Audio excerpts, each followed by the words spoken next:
Hello friends, welcome to Bismi சமையல். இன்றைக்கி நம்மளோட வீடியோவில் எல்லாருக்கும் தேவைப்படுற மாதிரி ரொம்ப யூஸ்ஃபுல்லான கிச்சன் டிப்ஸ் மற்றும் வீட்டு குறிப்புகள் தான் பார்க்க போகிறோம். இன்றைக்கி நான் சொல்லக்கூடிய டிப்ஸ் எல்லாமே உங்களுக்கு ரொம்ப புதுசாகவும் இவ்வளோ நாளாக இது தெரியாமல் இருந்துட்டோமேனு நீங்கள் யோசிக்கிற மாதிரியும் இருக்கும்.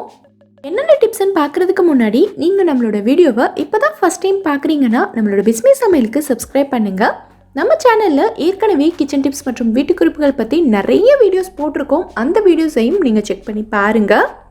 இப்போ நம்ம ஃபஸ்ட்டு டிப் என்னங்கிறத பார்க்கலாம். குட்டீஸ்லேருந்து பெரியவங்க வரைக்கும் எல்லாருக்கும் பூரினா ரொம்ப பிடிக்கும். அந்த பூரி நல்ல புசுன்னு பொங்கி வந்திருக்கணும். நிறைய பேருக்கு பார்த்தீங்கன்னா பூரி நல்ல புசுன்னு உப்பி வர மாட்டேங்குதுன்னு சொல்கிறீங்க. அப்படியே உப்பி வந்தாலும் கூட எண்ணெயிலேருந்து வெளியில் எடுத்ததுக்கப்புறமா டக்குன்னு அமுங்கிடுது. அது மட்டும் இல்லாமல் கொஞ்சம் நேரத்துக்கு அப்புறமா நல்லா ஹார்டாகிடுதுன்னு சொல்கிறீங்க. ஸோ பூரி நல்லா உப்பி வர்றதுக்கும் ரொம்ப நேரத்துக்கு இது சாஃப்டாக இருக்கிறதுக்கும் என்ன பண்ணணுங்கிறத நான் சொல்கிறேன். இங்கே நான் 2 கப் அளவுக்கு மாவு எடுத்திருக்கேன். இப்போ இந்த மாவுக்கு தேவையான அளவுக்கு உப்பு சேர்த்துட்டு இது கூட நான் ஒரு அரை டீஸ்பூன் அளவுக்கு சுகர் சேர்த்துக்கிறேன். எதுக்காக சுகர் சேர்க்குறோம் அப்படின்னா நம்ம பூரி எண்ணெயில் சேர்த்து பொரிச்சு எடுக்கும்போது நல்ல பொன்னிறமாக பார்க்குறதுக்கே சூப்பராக இருக்கும். அதுக்காக தான். இது கூட நான் 1 டீஸ்பூன் அளவுக்கு ரவை சேர்த்துக்கிறேன். இந்த மாதிரி நம்ம ரவை சேர்த்து மாவு பிசையும் போது பூரி உங்களுக்கு நல்ல உப்பி வரும். அதே சமயம் உப்புன பூரி ரொம்ப நேரத்துக்கு அமுங்காமல் அப்படியே இருக்கும். இன்னொரு முக்கியமான விஷயம் என்னென்னா, மாவு பிசையும் போது நல்லா டைட்டாக பிசையணும். சப்பாத்தி அளவுக்கு லூஸாக பிசைஞ்சிடக்கூடாது. இந்த டிப்ஸ் எல்லாம் ஃபாலோ பண்ணி நீங்கள் பூரி செஞ்சு பாருங்கள். நீங்கள் செய்கிற ஒவ்வொரு பூரியுமே நல்லா புசுன்னு பொங்கி அவ்வளோ சூப்பராக வரும். கண்டிப்பாக ட்ரை பண்ணி பார்த்துட்டு எனக்கு கமெண்ட்டில் சொல்லுங்கள். இப்போ நம்ம அடுத்த டிப் என்னங்கிறத பார்க்கலாம். நம்ம வீட்டில் காரக்குழம்பு, புளிக்குழம்பு இந்த மாதிரி புளி சேர்த்து வைக்கிற குழம்பு வகைகள்லாம் செய்ய போகிறோம் அப்படின்னா புளியை நம்ம சமைக்க ஆரம்பிக்கிறதுக்கு கொஞ்சம் முன்னாடியே தண்ணி சேர்த்து ஊற வைப்போம். புளியை நம்ம கையாலேயே கரைக்க போகிறோம் அப்படின்னா நிறைய தண்ணி சேர்த்து ஊற வச்சாதான் புளி நமக்கு ஈஸியாக கரைக்க வரும்.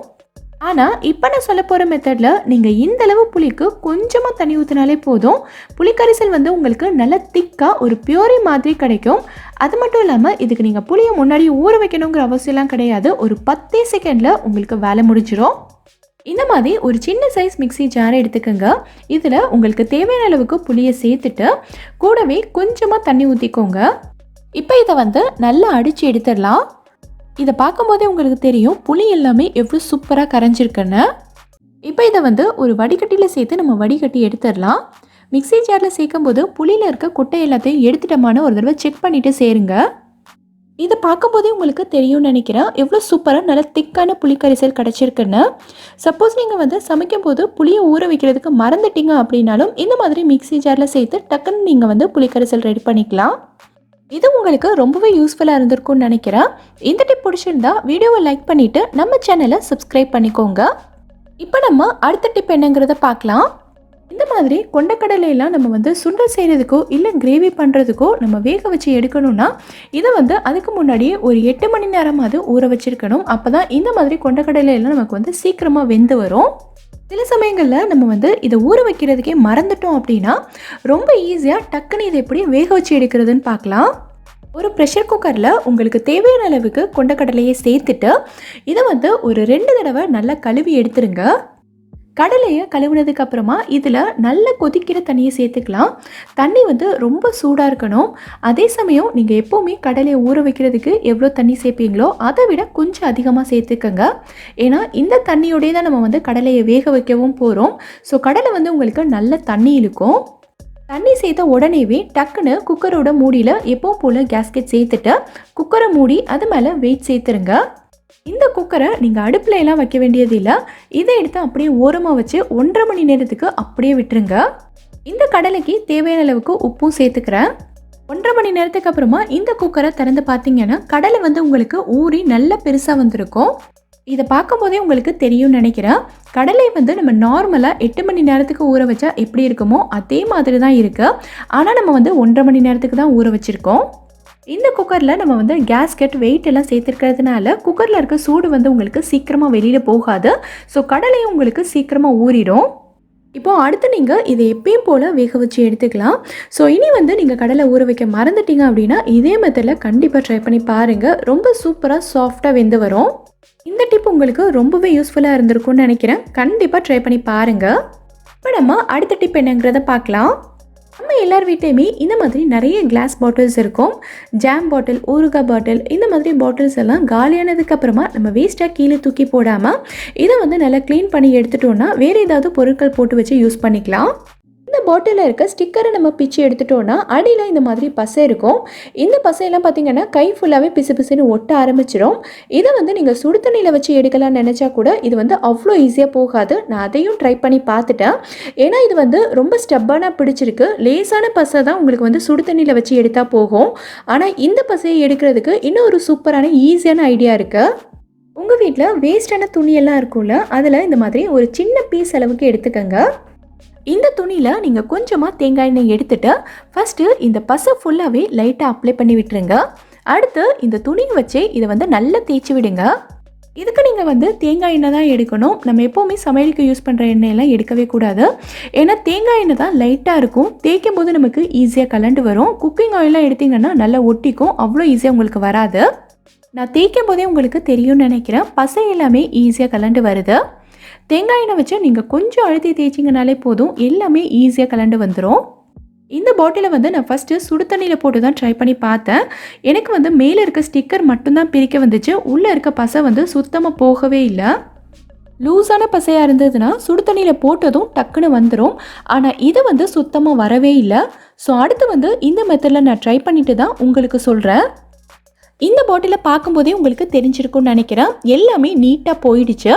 ஸோ இதே மாதிரி நீங்களும் கண்டிப்பாக ட்ரை பண்ணி பாருங்கள். இந்த டிப் உங்களுக்கு ரொம்பவே யூஸ்ஃபுல்லாக இருந்திருக்கும்னு நினைக்கிறேன். யூஸ்ஃபுல்லாக இருந்துச்சாங்கிறத எனக்கு கமெண்ட்டில் சொல்லுங்கள். இப்போ நம்ம அடுத்த டிப் என்னங்கிறத பார்க்கலாம். நம்ம வீட்டில் வறுவல் பண்ணுறதுக்கோ இல்லை மசாலா பண்ணுறதுக்கோ இந்த மாதிரி உருளைக்கிழங்கெல்லாம் வேக வச்சு எடுத்தோன்னா உருளைக்கிழங்கு ரொம்ப சூடாக இருக்கும் போது இதோட தோலை உரிக்க முடியாது. ஏன்னா கிழங்கே ரொம்ப சூடாக இருக்குது. இதை நம்ம கையில் பிடிச்சி உரிக்க முடியாது. ஸோ அதுக்கான ரொம்ப ஒரு சிம்பிளான ஐடியா தான். உங்கள் வீட்டில் இருக்க ஏதாவது ஒரு ஃபோர்க் எடுத்துக்கங்க.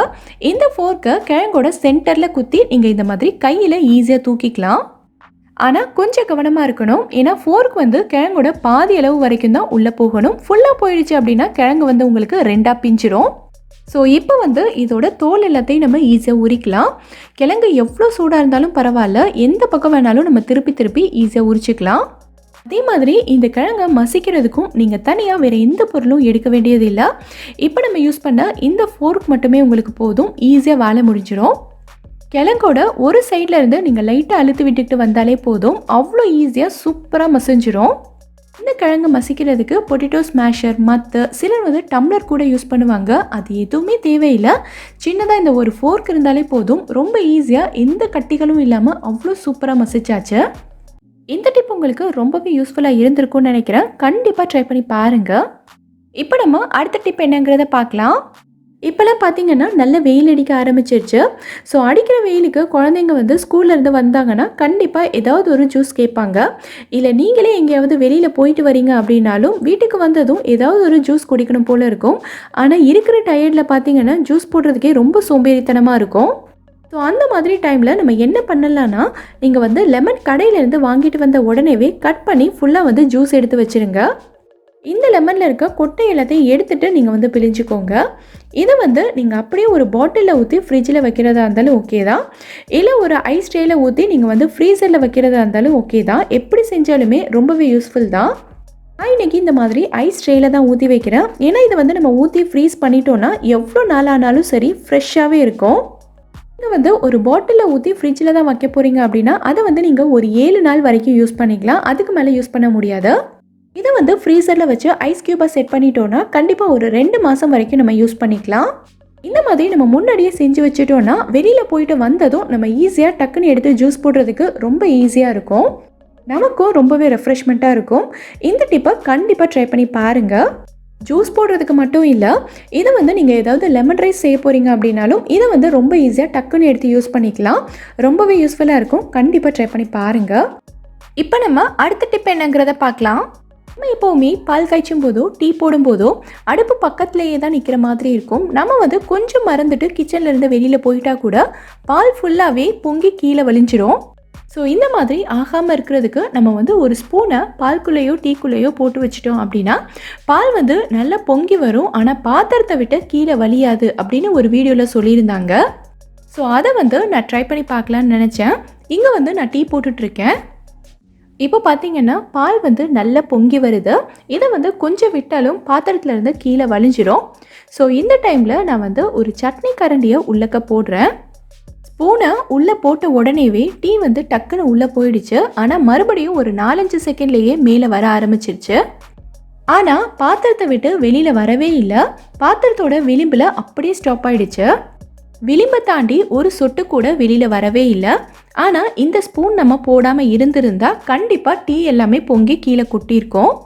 ஆனால் இதில் நீங்கள் முக்கியமாக நோட் பண்ண வேண்டிய விஷயம் என்னென்னா, இந்த டிப் வந்து உங்களுக்கு எல்லா நேரத்துலையும் பொருந்தாது. இப்போ அடுப்பை ஆஃப் பண்ணிட்டேன். இதில் டீயோட அளவை பாருங்கள். பாத்திரத்துக்கு பாதி அளவு மட்டும்தான் டீ இருக்குது. ஸோ இந்த மாதிரி நம்ம பாத்திரத்தோட பாதி அளவுக்கு பாலோ டீயோ வச்சுருந்தா மட்டும்தான் இந்த மாதிரி நீங்கள் ஸ்பூன் போடும்போது பாலோ டீயோ உங்களுக்கு பொங்கி வெளியில் கொட்டாது. நீங்கள் வந்து பாத்திரத்தோட 3/4 அளவுக்கோ இல்லை அதுக்கும் மேலேயோ பால் எடுத்துக்கிட்டு இந்த மாதிரி ஸ்பூன் போட்டு காய்ச்சலான்னு நினச்சா கூட கண்டிப்பாக இந்த டிப் வந்து உங்களுக்கு ஒர்க் அவுட் ஆகாது. பாலெல்லாம் பொங்கி கீழே ஊற்றிடும். ஸோ கம்மியான அளவுக்கு மட்டும்தான் இந்த டிப் வந்து உங்களுக்கு ஒர்க் அவுட் ஆகும். ஸோ நான் இதை ட்ரை பண்ணி பார்த்ததில் தெரிஞ்சுக்கிட்ட விஷயங்கள் இவ்வளோ தான்.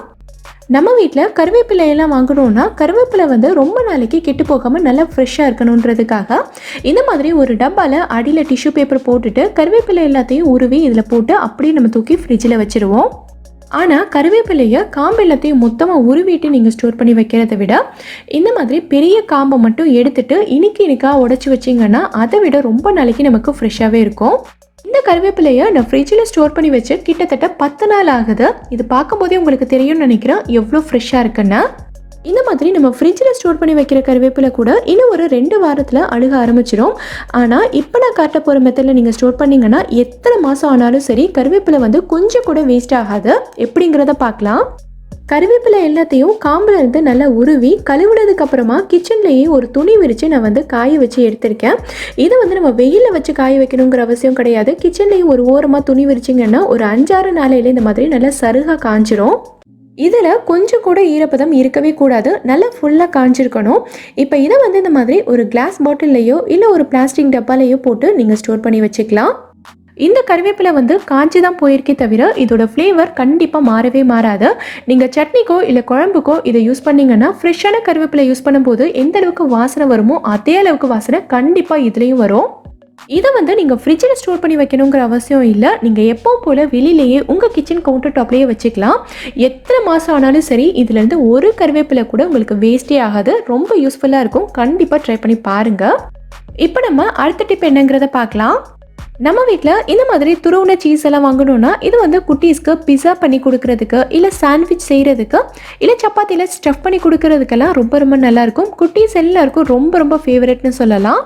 இந்த மாதிரி சீஸ் வச்சு செய்யக்கூடிய ரெசிபிஸ் எல்லாம் நம்ம வந்து அடிக்கடி செய்ய மாட்டோம், எப்பயாவது தான் செய்வோம்.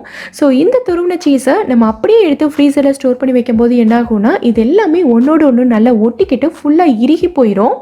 நமக்கு தேவைப்படும் போது தேவையான அளவு மட்டும் ஃப்ரீசர்லேருந்து வெளியில் எடுக்கலாம்னு நினைப்போம். அந்த டைமில் நமக்கு சுத்தமாக எடுக்கவே வராது. அந்த மாதிரி ஒன்றோட ஒன்று ஒட்டி இறுகாமல் நம்ம எப்போ எடுத்தாலும் சரி நல்ல உதிரி உதிரியாக இருக்கிறதுக்கு நம்ம என்ன பண்ணணும்னா இதில் வந்து கொஞ்சமாக கார்ன்ஃப்ளவர் சேர்த்துக்கங்க. நான் வந்து 1/2 டீஸ்பூனை விட கம்மியாக தான் எடுத்திருக்கேன். இதை வந்து தூவி விட்டுட்டு சீஸ் ஃபுல்லாகவே நல்லா கோட்டாகிற அளவுக்கு இதை நல்லா குலுக்கி விட்டுக்கலாம். இப்போ இதை வந்து நீங்கள் ஸ்டோர் பண்ணி வைக்கும்போது எவ்வளோ நாள் ஆனாலும் சரி இந்த சீஸ் வந்து ஒன்றோடு ஒன்று ஒட்டிக்காது. நீங்கள் எப்போ எடுத்தாலுமே இது வந்து நல்ல உதிரி உதிரியாக இருக்கும். உங்களுக்கு தேவையான அளவு மட்டும் நீங்கள் வந்து வெளியில் எடுத்துக்கலாம். ட்ரை பண்ணி பார்த்துட்டு எனக்கு கமெண்ட்டில் சொல்லுங்கள். இப்போ நம்ம அடுத்த டிப் என்னங்கிறத பார்க்கலாம். நம்ம வீட்டில் கேப்சிகம் எல்லாம் வாங்கும்போது நம்ம கடையிலேருந்து வாங்கிட்டு வந்து இந்த கவரோடையே ஃப்ரிட்ஜில் வச்சு ஸ்டோர் பண்ணும்போது இது வந்து நமக்கு ரொம்ப நாளைக்கு இருக்காது. கேப்சிகமோட தோல் எல்லாம் பார்த்திங்கன்னா ரொம்ப சுருங்கி போயிடும். அது மட்டும் இல்லாமல் குடமிளகாயில் நம்ம வந்து அடிக்கடி சமையலுக்கு யூஸ் பண்ண மாட்டோம். எப்பயாவது தான் நமக்கு வந்து தேவைப்படும். ஒரு 2 நாள்லேயே இது வந்து நல்லா வாட ஆரம்பிச்சிடும். இந்த வாடி போன கேப்சிகம் வச்சு நம்ம எந்த ரெசிபிஸ் பண்ணாலுமே டேஸ்ட் வந்து நமக்கு அந்தளவுக்கு நல்லா இருக்காது. ஸோ நம்ம வாங்கின குடமிளகா 1 மாதம் ஆனாலும் சரி இதோட ஃப்ரெஷ்னஸ் கொஞ்சம் கூட மாறாமல் எப்படி ஸ்டோர் பண்ணி வைக்கிறதுன்னு பார்க்கலாம். இதுக்கு நான் வந்து ஒரு கிளிங் ராப் தான் எடுத்திருக்கேன். இது வந்து ஒரு டிரான்ஸ்பரண்டான ரொம்ப மெல்லிசான ஷீட் தான். இதை வச்சு நம்ம சுற்றி வைக்கும்போது கொஞ்சம் கூட காற்று போகாத அளவுக்கு நல்லா ஒட்டிக்கும். எந்த காயாக இருந்தாலும் சரி இந்த மாதிரி நம்ம சுற்றி வைக்கும்போது ரொம்ப நாளைக்கு நம்ம கடையிலேருந்து வாங்கும்போது எந்த அளவுக்கு ஃப்ரெஷ்ஷாக இருந்ததோ அதே ஃப்ரெஷ்னஸோடு இருக்கும். கண்டிப்பாக ட்ரை பண்ணி பாருங்கள். நம்ம வந்து லெமன் ஜூஸ் எல்லாம் போடும்போது பார்த்திங்கன்னா இந்த லெமனை அப்படியே ஃப்ரிட்ஜிலேருந்து எடுத்து கட் பண்ணி நம்ம வந்து பிழிஞ்சோன்னா இந்த லெமன்லேருந்து நமக்கு அந்த அளவுக்கு ஜூஸ் வராது. அது மட்டும் இல்லாமல் லெமன் வந்து கொஞ்சம் ஹார்டாக இருக்கிறதுனால நமக்கு பிழியறதுக்கும் கொஞ்சம் கஷ்டமாக இருக்கும். இது வந்து 1-2 லெமன் பிழியும் போது நமக்கு அந்தளவுக்கு கஷ்டம் தெரியாது. ஆனால் நிறைய லெமன் பிழியும் போதோ இல்லைனா ஒரு ஃபங்க்ஷனில் ஜூஸ் போடும்போதோ நமக்கு ரொம்ப கஷ்டமாக இருக்கும். ஸோ அந்த மாதிரி ஆகாமல் இந்த லெமன்லேருந்து அதிகமாக ஜூஸ் கிடைக்கிறதுக்கும் நமக்கு கொஞ்சம் கூட கை வலிக்காமல் ரொம்ப ஈஸியாக பிழியறதுக்கும் ஒரு சூப்பரான டெக்னிக் இருக்குது. இந்த பவுலில் நான் வந்து சுடு தண்ணி எடுத்திருக்கேன். தண்ணி வந்து ரொம்ப சூடாக இருக்கக்கூடாது. நமக்கு வந்து கை பொறுக்கிற சூடில் வெதுவெதுப்பாக இருந்தால் போதும். இப்போது இந்த வெதுவெதுப்பான தண்ணியில் நம்ம வந்து லெமனை போட்டுடலாம். லெமன் வந்து ஒரு 10 நிமிஷத்துக்கு இந்த தண்ணியிலேயே இருக்கட்டும். ஒரு 10 நிமிஷத்துக்கு அப்புறமா நான் வந்து லெமனை தண்ணியிலேருந்து வெளியில் எடுத்துட்டேன். இந்த மாதிரி கட் பண்ணி வச்சுருக்கேன். பார்த்தீங்கன்னாலே தெரியும் லெமன் எந்த அளவுக்கு நல்லா சாஃப்டாக வந்திருக்குன்னு. இப்போது இந்த லெமனை நம்ம பிழியும் போது நமக்கு வந்து அதிகமாக ஜூஸும் கிடைக்கும். அதே நேரத்தில் இதோட தோல் வந்து நல்ல சாஃப்டாக இருக்கிறதுனால நமக்கு ரொம்ப ஈஸியாகவும் பிழிய வரும். கொஞ்சம் கூட கை வலிக்காது. இந்த வீடியோவில் நான் சொல்லியிருக்க டிப்ஸ் எல்லாமே உங்களுக்கு ரொம்பவே யூஸ்ஃபுல்லாக இருக்கும்னு நினைக்கிறேன். எந்த டிப் உங்களுக்கு ரொம்ப யூஸ்ஃபுல்லாக இருந்ததுங்கிறத கீழே இருக்க கமெண்ட்டில் எனக்கு சொல்லுங்கள். இந்த வீடியோ பிடிச்சிருந்தா லைக் பண்ணுங்கள். உங்கள் ஃப்ரெண்ட்ஸ் உங்கள் ஃபேமிலி மெம்பர்ஸ் கூட இந்த வீடியோவை ஷேர் பண்ணுங்கள். மறக்காமல் நம்ம பிஸ்மி சமையலுக்கு சப்ஸ்கிரைப் பண்ணிவிட்டு பக்கத்தில் இருக்கக்கூடிய பெல் ஐக்கானையும் கிளிக் பண்ணி அதில் ஆல் ஆப்ஷனையும் செலக்ட் பண்ணுங்கள். தேங்க்யூ.